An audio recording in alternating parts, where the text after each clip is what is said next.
زه دې ملګرو ته وایم چې دغه مطلب ګیلمن خو شهید سولو ډېر غټ سړی و د رښتیا او د پښتني سیمه کې دا رقم خلک ډېر کم پیدا کېږي. نن یې ګمبد ته جوړېږي، مزار جوړېږي. ګیلمن مزار ته څه ضرورت لري او ګمبد ته څه ضرورت لري؟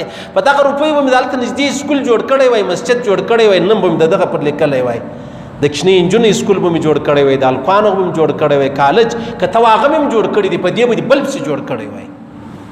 دا مزار څه پیدا، دا څه دی؟ نو زه دا نه وایم چې دا حرام دي، نه دي، هغه بله خبره. دوستانو تر هر څه له مخه دی آغا صاحب دا ویډیو دا بیان له تاسو سره شریکوم چې ډېر کوچنی بیان ده او ډېر مهم ده او ډېر څه پکې پراته دي. راځئ تر هر څه له مخه دی آغا صاحب دا بیان وګورو، لږ نه بعد بیا خپل نظر هم له تاسو سره شریک کوو. حضرت جابر فرمایي بن عبدالله رضی الله تعالی عنہ، طبراني دا حدیث نقل کړی دی. پیغمبر علیه الصلاۃ والسلام مبارک لري یو ځوان رالی، ځوان چې رالی پیغمبر علیه السلام ته ویل یا رسول الله زما پلار زما روپۍ ګردې له ما واخیستلې، له ما روپۍ غواړي. پیغمبر علیه السلام مبارک نو څه ورته ویلي؟ ورته ویل ته ور ستا پلار راوله، پلار دې راوله، مجلس ورسره وکړو. دی ولاړی، نو ولاړی پلار خبر کړی چې راځه ما پیغمبر علیه السلام مبارک ته په لاس ورکړې، ته زما روپۍ غواړې، زه یې نه درکوم، ما ګټلې دي، ستا څه کار دی؟ اخیر پلار را روان کړ. په دا مابینځ کې جبرئیل امین علیه السلام چې دی هغه رالی، چې رالی پیغمبر علیه السلام ته ویلې چې یو خو الله پاک سلام در باندې وایي، دویم دا سړی را روان دی، ته د څه خالي دا پوښتنه وکړه چې دا تا هغه خبره راته وکړه چې په زړه کې دې کړې ده، په خوله دې تر اوسه راوړې نه ده، هغه خبره راته وکړه. اخیر کتل هغه ځوان هم رالی، بابا یې هم رالی، چې کښېنستی. پیغمبر صلی مبارک پوښتنه ځینې وکړه څنګه د شکایتونه شروع کړي ګیلې چې یا رسول الله زما زوی دی پلانی پلانی.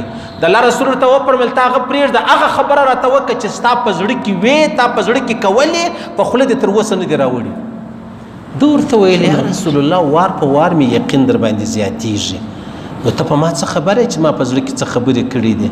ول ما ته الله جبرئیل امین علیه السلام ده ورته ویلې ول یا رسول الله صلی الله علیه وسلم دا ما په زړه کې دا وویل د ځانه سره، ما دا زما بچی و، دی چې پیدا سلو نو ما په ډېر محنت و مشقت را لوی کړي، حتی چې د ده غذا خوراک ما ورپوره کوئ، داسې شپې ورځې م راغلي دي، زه به وږی وم خو ما وده ته دوه واره خوراک ورکوئ چې دی وساتم لوی.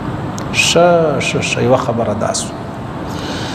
دویمه خبره دا ده چې یا رسول الله چې دا زما بچی به بیمار سو، نو به بیا ټوله شپه چې به دی بیمار و، ما خوب نه دی کړی، زه نه بیدېدم، په ده زما ګروم کېدی، په ده زه پریشانه وم، ما لره خوب نه راتلی. او بیا بله خبره دا ده یا رسول الله ته اوس ما وینې دی له ما لرې دی، زه له ده لرې یم، او د سترګو زما اوښکې بهیږي، ما زوی پر کومه ولاړی او ولې ولاړی؟ بیا ورته ویلې ول یا رسول الله زما په زړه کې دا خبره هم وه چې زه پر ده ډېر بیریږم، خدای دې هلاک نه کړي، تباه دې نه کړي، مه کوه پر کومه روان یې زویه، زه پر ده ډېر بیریږم. او بله خبره دا ده چې یا رسول الله ما خو د ډېر په ارمان را لوی کړي، دی چې دا نن کم سټیج ته را رسېدلی دی چې ځوان دی، زه د دې ځوانۍ په ارمان ناست ولم 15 کاله، زه په دا ارمان وم چې کله به زما زوی خدای را ځوان کړي، بیا به د برید دی، بیا به د ژر یې، نو زه به پر کور ناست یم، دی به ما لره ګټه راوړي او زه به وسا یم. نو یا رسول الله ما د دغه ژوند ته ډېرې ارزوګانې، ارمانونه، امیدونه چې دی هغه درلودو، او نن دی پر دغه سټیج چې دی هغه ودرېدی. بیا ورته ویلې ول یا رسول الله کشکې د زما سره دومره ښه کولی چې څومره همسایه د همسایه سره کوي، د ده بد اخلاقي، د ده سختي زما سره ډېر کشکې دومره ښه را سره کوي لکه یو همسایه چې د بل همسایه سره کوي. ولې یا رسول الله زما په مخالفت کې دی ولاړ دی لکه یو سړی چې وکیل ونیسي پر حق باندې، بیا هغه وکیل څنګه جنګېږي؟ دا زما زوی زما سره داسې جنګېږي، هر خبره کې زما مخالفت کوي. جابر فرمایي پیغمبر علیه السلام مبارک ناست تر سترګې اوښکې بهیږي، دا خبرې چې دی بابا وکړلې، پیغمبر علیه الصلاة والسلام دا ځوان تر دې ګراوان ونیوی بیا یې ورته ویلې چې انت و مالک لابیک که ته یې که دې مال دی دا ټول ستا د پلار دی. دا څنګه کېدلی سي چې ته زما پلار زما څه شی غواړي؟ دا څنګه کېدلی سي؟ توبه استغفر توبه توبه موږ ډېر سخت پر بله روان، څونه بې ادبۍ کوو، ګستاخۍ کوو، بېلارۍ کوو، بې احترامي کوو، بې قدري کوو، بیا چې مړ شي بیا یې پر قبر باندې ګلان پاشه. مه پاشه د دروغزن نه منافقه ګلان مه پاشه. دا هغه سړی چې په ژوند کې و تا ته سترګې ولوېدې، و تا ته خوله ولوېدله، تا یې په قول نه کوه نن یا څه هر کې ګلاب دی که چی شي دا راواخې دا ستا پلار ته څه پیدا کوي؟ زه دې ملګرو ته وایم چې دغه مطلب ګیلمن خو شهید سلو نو ډېر غټ سړی و د رښتیا او د پښتني سیمه کې دا رقم خلک ډېر کم پیدا کېږي. نن یې ګمبد ته جوړېږي، مزاره جوړېږي. ګیلمن مزارې ته څه ضرورت لري او ګمبد ته څه ضرورت لري؟ په دغه روپیو به مې دلته نږدې سکول جوړ کړی وای، مسجد جوړ کړی وای، نن به مې د دغه پر لیکلی وای، د کوچني نجونې سکول به مې جوړ کړی وای، د هلکانو به مې جوړ کړی وای، کالج که ته هغه مې هم جوړ کړی دی، په دې به دې بل پسې جوړ کړی وای. دا مزار څه پیدا؟ دا چش دی؟ نو زه دا نه وایم چې دا حرام دی نه دی، هغه بله خبره، خو دغه پیدا څه پیدا کوي؟ دغه رقم عثمان کاکړ در راواخله، الله دې احسان سره وکړي، الله دې جنتونه نصیب کړي. دا څه پیدا کوي چې دا مزار موږ جوړوو؟ صحیح شو. زموږ ګوره په ژوند کې دې دا خلک نظر اندازه کړي وو، هېڅ په کیسه کې نه ویلې. نن بیا ورور ګلان پاشه ځای ولاړ شي ګلان پیدا کړي، پر قبر باندې ګلان څه پیدا کوي؟ دا احترام دی؟ دغه چې نن ورځ کومه ما در وشور دا د فادر ډے ده، د پلار نړیواله ورځ بلل کېږي. نو خلک څه کوي؟ راشي بابا ته ګل ورکړي، راشي بابا و څنګ ته کښېني تصویر واخلي، بیا راشي بابا پر لاس مچ کړي. څه کیسه ده زویه خورا نن بزرګ سوی و یا بابا په موبایل کې راغلی و نن د پلار ورځ ده. هغه ویل خدای دې وکړي زه دې ګردم پلار یم. بیا څنګه سولی چې د جون په درېیم اتوار دې پلار یم، بیا دې نو مزدور یم. اوس په دې خبرو باندې الله دې موږ ته توفیق راکړي د بابا او د ادې.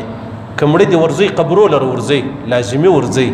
بابا راضي کېږي، ادې راضي کېږي. وایي د کوم چا سره چې پلار ناراضه وي، مور ناراضه وي، هلته قبر لره ورځه، دعا ورته کوه، الله پاک به در څخه راضي کړي.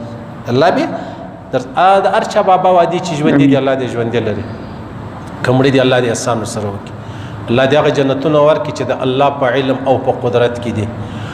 او بیا کچیرې بیماران دي الله دې شفای کامله ور نصیب کړي. کچیرې زوی ناسالې دی بې لارې دی الله دې هدایت ورته وکړي.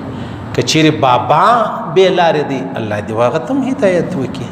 الله پاک دې زموږ ته که بابا دی که ادی دی که مړی دی که ژوندي دی که جوړ دی که ناجوړه دی الله دې ځینې راضي سي. دوستانو د هغه صاحب دا بیان تاسو وخت یقیني ډېر په زړه پورې بیان و. د هغه صاحب دا بیان د پلار د حقوقو په هکله، یعنې د جون درېیمه د فادر ډے ورځ ورته ویل کېږي چې نړیواله ورځ کې دا لمانځل کېږي. پر دې بنیاد باندې هغه صاحب دا بیان کړی پر دې موضوع باندې.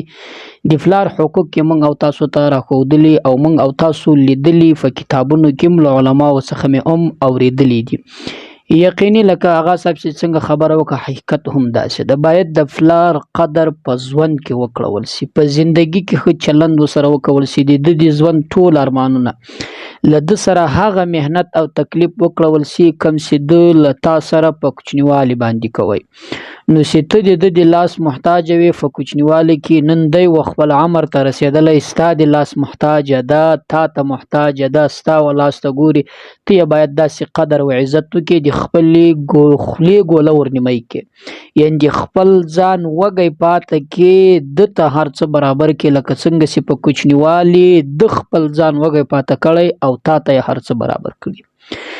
او د ګیلمن یا مثلا د عثمان کاکړ داسې مثلا د مزارې په هکله باندې د اغا صاحب خبرې یقیني په زړه پورې ولې.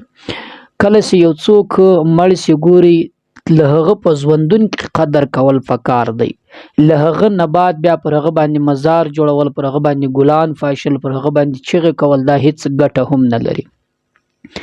پر ګیلمن چې کم مزار جوړ شوی تاسو لیدلی ده، د دغه مزار په حق باندې د آغا صاحب په وینا باندې یعنی دغه مزار تر دې دا خو چې مسجد په دې روپو جوړ شوی مدرسه په دې روپو جوړ شوی یا مثلا یا اسکول یا مکتب مثلا په دغه روپو جوړ شوی یا په دغه روپو دا خو ډیر روپۍ دی ګوري یا په دغه روپو مثلا یو داسې شی جوړ شوی یو داسې ځای چې هغه څخه صدقه جاریه و دته ثواب رسیدي مثلا یا دی اوبو ځای یا داسې ځای چې غریبانو ته پکې ګټه رسیدله نو تر دغه مزارو خد سي داسې ځای جوړ سي یقیني آغا صاحب په زړه پوري خبري وکړي تاسو وګورئ په سیند کې مثلا داسې مزارونه شته چې داسې شوکي ښایسته جوړ شوي دي خو هغه بیا مثلا د زنانو د بې حجابي سبب ګرځېدلی یا مثلا هغه زیارتونه که تاسو ووینئ یا مو لیدلي وي تاسو ولاړ سئ په سیند په علاقو کې ډېر شته مثلا په هغه زیارتو باندې ډلونه شپه ورځ ول کېږي او خلک ورته رقصېږي او خلک هلته مثلا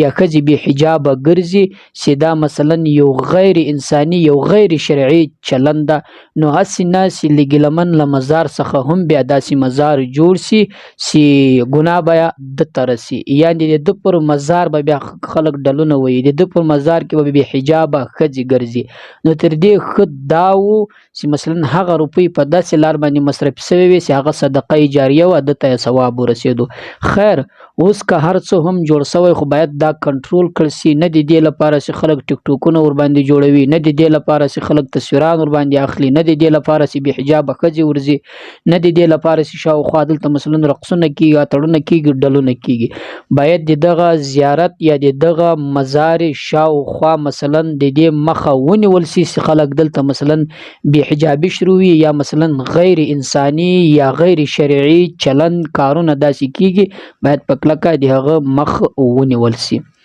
د دې ویډیو په حق باندې د دې بیان په حق باندې دوستانو که تاسو کوم نظر لرئ په کمنټ کې له موږ سره شریک کړئ